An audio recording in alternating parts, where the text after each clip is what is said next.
할렐루야. 주 안에서 사랑하는 성도님들, 오늘은 11월의 첫날 11월 1일, 그것도 한 주가 시작되는 월요일입니다. 우리 앞에 새로운 한 달이 또 주어졌는데요, 여러분도 느끼시겠지만 시간이 얼마나 그냥 빠르게 지나갑니까? 이 한 달도 매일의 묵상 말씀을 통해 하루하루 은혜가 더 깊어지고 영적으로 더 성숙해지는 복된 한 달 되시기를 예수님의 이름으로 축복합니다. 오늘은 우리가 고린도전서 7장의 말씀을 함께 읽고 묵상하는 날인데요, 그 가운데 저는 딱 한 절, 고린도전서 7장 24절의 말씀을 읽고자 합니다. 제가 읽도록 할게요. 형제들아, 너희는 각각 부르심을 받은 그대로 하나님과 함께 거하라. 아멘. 여러분, 바울의 서신서 13권 중에 가장 많은 갈등과 문제를 겪었던 교회 하나를 꼽으라고 한다면 단연코 고린도 교회였을 겁니다.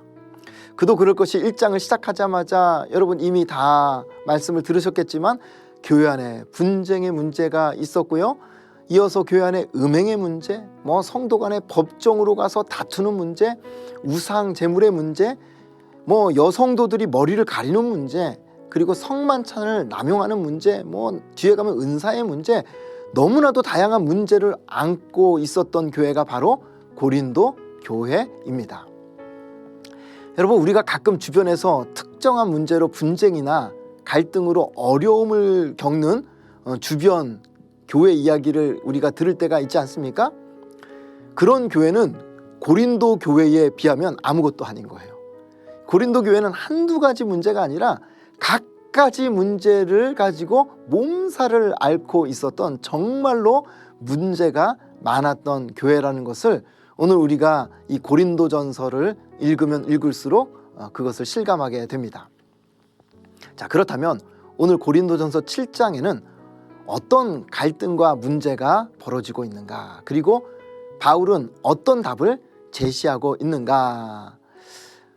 이 고린도전서 7장을 그냥 대략 눈으로 읽어보면 얼핏 보기에 결혼에 대한 이슈처럼 보여집니다. 그런데 이 문제가 단순하지 않은 것이 결혼이라는 하나의 이슈를 가지고도 정말로 다양한 고민과 문제가 다양하게 펼쳐지더라 하는 것이죠. 예를 들면 결혼을 앞두고 있는 사람들은 이 결혼에 대한 고민이 많아요. 그리고 이미 결혼한 사람들은 결혼한 사람들대로 삶에 여러 가지 고민과 어려움들이 있습니다. 또 그런 사람들에게 결혼을 했는데 배우자가 믿지를 않아요. 그럼 그것 때문에 또 힘들잖아요. 또 그런 사람들에게 결혼을 했는데 안타깝게 먼저 배우자가 하늘나라로 간 경우 사별한 사람들에게 또 주시는 교훈의 메시지가 있을 거고요, 사랑해서 결혼을 했는데 살다 보니까 뭔가 안 맞아요. 그래서 더 이상 못 살겠다, 헤어지려고 이혼을 고민하는 사람들도 있을 거 아닙니까? 또 그런 사람들에게 주시는 메시지가 있는 거고요, 나이가 들어도 미혼으로, 그러니까 독신으로 지내는 사람들도 꽤 많았어요. 또 그런 사람들에게 주시는 메시지가 있는 거고요, 그 외에도 결혼과 관계없이 추가적으로 할례를 받은 사람들과 또 할례를 받지 않은 사람들에게 주시는 메시지, 종으로 살아가는 사람들과 자유인으로 살아가는 사람들에게 주시는 메시지. 아니, 그렇게 보니까 여러분, 이 교회 안에 얼마나 다양한 사람들이 다양한 상황에서 다양한 문제를 안고 예수님 믿고 신앙생활 하는지 달라도 참 너무나도 다른 거죠. 바울은 고린도전서 7장을 통해서 각 대상에 맞게 이렇게 교훈의 메시지도 주지만 모든 대상이 이제 공통적으로 적용될 만한 성경적인 교훈의 메시지를 사도 바울이 전하고 있습니다. 오늘 이 짧은 시간에 그래서 저도 각각의 대상에게 주시는 어떤 교훈의 메시지를 제가 일일이 설명하기보다는 바울이 7장 전체를 통해서 반복적으로 강조하는 이 문제 해결의 공통적인 원리를 여러분과 함께 나누고자 하는 것이죠. 자, 그 공통적인 문제 해결의 원리가 무엇인가? 7장 전체를 읽다 보면 반복하면서도 강조되는 세 구절의 말씀이 있는데 제가 그걸 읽어드리도록 하겠습니다. 자, 첫 번째 구절은요, 고린도전서 7장 17절의 말씀입니다.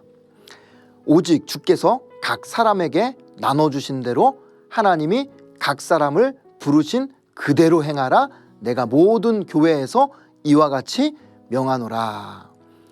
자, 두 번째는 고린도전서 7장 20절 말씀인데요. 각 사람은 부르심을 받은 그 부르심 그대로 지내라. 자, 그리고 나서 마지막 세 번째 구절은요, 고린도전서 7장 24절인데요. 형제들아, 너희는 각각 부르심을 받은 그대로 하나님과 함께 거하라. 세 구절 모두 뭔가 반복이 되어지는 어떤 단어, 말이 여러분 귀에 들어오셨죠? 어떤 말입니까? 하나님이 부르신 그대로 행하라. 부르심을 받은 그 부르심 그대로 지내라. 여러분, 이것이 바울이 오늘 고린도 교인들에게 그리고 우리에게 던져주는 성경적인 공통적 답변이라고 말씀드릴 수 있습니다. 이 답변을 조금 더 쉽게 풀어서 설명을 드리자면, 우리가 예수님 믿고 하나님의 자녀로 부름을 받을 때 각 사람마다 그 부름받은 때가 달라요. 그렇지 않습니까? 상황이 달라요. 그리고 처한 형편이 다 다르다는 겁니다. 그런데 어떤 상황과 어떤 형편이든지 불러주신 분이 하나님이시고 믿음 주신 분도 하나님이시니까, 자, 그 속에서 상황과 형편 관계없이 처한 그 상황에서 믿음으로 하나님과 함께 동행하며 살아가는 것이, 그것이 성도의 마땅한 삶이라고 바울은 공통적인 이 문제 해결의 답변을 우리에게 주고 있습니다. 여러분, 이것이 바로 부르심을 받은 그대로 살아가는 성도의 삶이라고 말씀드릴 수 있습니다. 그러니 고린도 교회 성도들 중에는요, 결혼 문제로, 신분 문제로, 할례 문제로 자꾸만 다른 사람들과 비교하다 보니까 때로는 한탄스럽기도 하고요. 비교하다 보니까 때로는 날카롭게 남을 정죄하게 되는 그런 불행한 신앙생활을 하고 있으니, 여러분, 그 속에서 무슨 신앙생활에 기쁨이 있으며 감격이 있겠는가 하는 것이죠. 그래서 바울은 3번에 걸쳐서 강조를 하되, 그 24절에 다시 한번 보시면 이렇게 권면을 하죠. 형제들아, 너희는 각각 부르심을 받은 그대로 하나님과 함께 거하라. 고린도 교회 교인들의 삶의 문제로 이걸 적용을 해보자면요, 어떻게 적용할 수 있는가? 결혼을 하는 게 좋으냐, 안 하는 게 좋으냐, 이게 중요한 게 아니라는 거예요. 결혼을 하든 혼자 살든 사별을 했든 이혼을 했든 하나님께서 우리를 부르신 그 부르신 자리에서 하나님과 함께 동행하며 살아가느냐, 그렇지 못하느냐, 그게 중요한 거라는 거예요. 그 말씀을 좀 주시는 겁니다. 유대인으로서 부름을 받았다면 유대인 크리스찬으로서 하나님과 동행하는 인생을 살아가면 되는 겁니다. 이방인일 때 하나님으로부터 부름받아서 구원을 받았다고 한다면 이방인 크리스찬으로서 부르신 그 자리에서 하나님과 함께 동행하며 살아간다면 하나님 보실 때 그걸로 충분하다라는 것입니다. 혹시 종의 신분으로 있을 때 하나님의 부르심을 받았다면, 그렇게 아무리 신분은 종이라 할지라도 주 안에서 얼마든지 자유함으로 살아갈 수 있는 자유인의 그런 삶을 살아갈 수 있다는 겁니다. 반대로 자유인의 신분으로 살아가다가 하나님의 부르심을 받았다 할지라도 나 자신이 그리스도의 종으로서 겸손히 살아가는 것, 그것이 바로 성도의 마땅한 삶이라는 것이죠. 중요한 것은 종이냐 자유인이냐 이 문제가 아니라 부르신 곳에서 하나님과 함께 부르심에 맞게 순종하며 살아가는 삶이, 그것이 하나님 보실 때 중요하다라는 것을 오늘 사도 바울은 우리에게 강조하고 있는 것입니다. 여러분, 오늘 이 말씀이 우리에게 얼마나 큰 위로가 되는지 모르겠어요. 왜냐하면 우리 역시 각 사람마다 하나님이 부르신 때가 다르고 형편이 다르고 상황이 다 다른 가운데 우리가 하나님의 부르심을 받았거든요. 하나님이 우리를 각자의 상황에서 부르셔서 우리를 믿음으로 세우시고 또 교회 안에서 주님의 몸된 교회를 섬기는 하나님의 사람으로 사용하시더라 하는 겁니다. 그래서 사용받는 쓰임새도 다르고 모양도 다르고 자리도 다 다르다는 겁니다.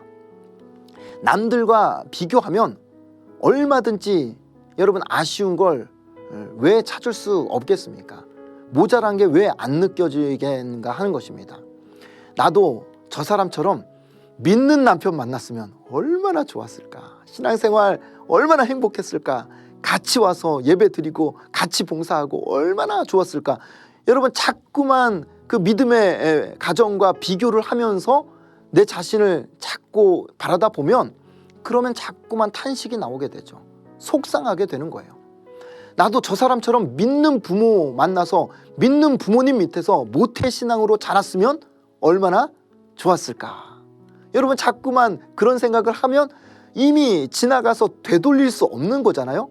하나님이 나를 불신 가정에서 하나님의 자녀로 부르셨어요.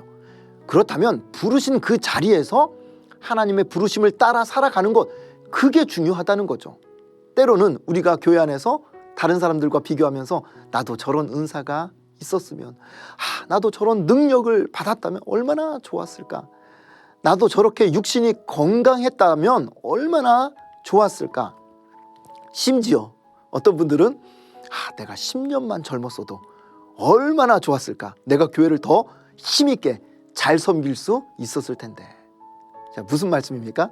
자꾸만 내게 주어진 상황과 형편을 이렇게 바라다 보면서 아쉬운 생각을 자꾸 하기 시작하면요, 끝도 없이 아쉬운 생각이 밀려 들어오는 겁니다. 그렇게 아쉬움 속에서 신앙생활 하게 되면요, 결국 예수 그리스도 안에서 우리가 충분히 누려야 될 그 풍성함을 다 잃어버리고 정말로 말 그대로 아쉬운 신앙생활 하다가 우리의 인생이 끝나게 되더라는 겁니다. 그러니 여러분, 우리가 그렇게 살면 안 되고 하나님이 부르신 그 부르심 그대로 그 자리가 어떤 자리든지 내 형편과 상황이 어떠하든지 각각 부르신 그 자리에서 하나님께 집중해야 된다는 겁니다. 그럴 때 거기서 인생의 목표가 생겨나고 인생의 기쁨과 만족과 감사가 터져 나오는 복된 인생을 우리가 살게 된다는 것이죠. 그러니 사랑하는 성도님들, 우리가 처한 상황이 어떠하든지 하나님이 우리를 불러주신 그 자리에서 그냥 계속해서 꾸준히 변함없이 예배하고, 우리를 부르신 그 자리에서 변함없이 찬양하고, 우리를 불러주신 그 자리에서 하나님과 동행하며 순종하는 인생을 살아갈 때 우리의 인생은 충분히 의미가 있고 가치가 있고 주님 보실 때 충성된 종이라 인정받게 될 줄로 믿습니다. 그렇게 오늘 하루 우리를 자녀로 부르시고 성도로 불러주신 하나님과 함께 동행하는 복된 하루 살아가시기를 예수님의 이름으로 축복합니다. 하나님 아버지 감사합니다. 우리를 불러주신 때도 다르고 상황과 형편도 모두 다르지만 하나님께서 우리를 하나님의 때에 불러주셨고 우리의 상황과 형편을 뛰어넘는 하나님의 인도하심 속에서 우리를 하나님의 자녀 삼으신 줄로 믿습니다. 하나님, 우리의 상황과 형편을 바라보지 아니하고 하나님, 우리의 주어진 그 형편 속에서도 하나님 앞에서 계속해서 예배하며 또 찬양하며 주님의 몸된 교회를 사랑함으로 섬기는 주님의 귀한 백성들, 자녀들 되게 하여 주옵소서. 오늘 하루도 그렇게 하나님과 동행하며 부르신 그 자리에서 예배자로 살아가는 우리 모두가 되게 하여 주옵소서. 예수님의 이름으로 기도합니다. 아멘.